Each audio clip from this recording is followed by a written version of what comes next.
Hi guys, I am done touching up and repainting some of these doors and cabinets, the whole cabinets. I've done everything. Drawers, drawers and doors. Anyways, I just wanted to come on here and show you. It is worth it. I would say maybe it took me 2 hours. And that's with cleaning and lightly sanding some areas. The paint I used, I saw on a YouTube, one of my YouTube girls I follow. She was repainting her cabinet, and I will link a picture of what I used.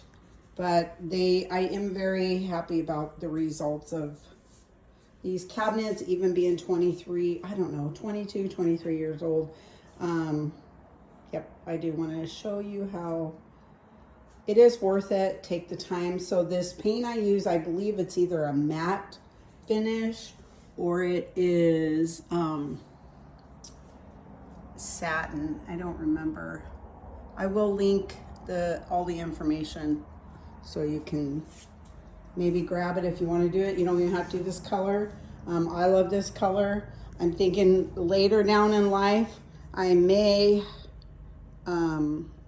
look for some scrap wood and make this look more of a natural wood down here, or keep this color and do more, try to do a faux paint of a natural wood on this low stuff and then keep my cabinets up there dark. I don't know. This is like, we're talking years from now when I feel like doing that.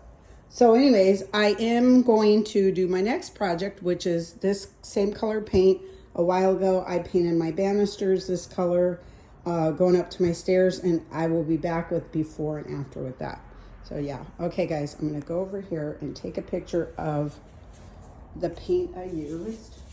I'll show you in the video real quick. Here we go. And it is, I got it at Home Depot.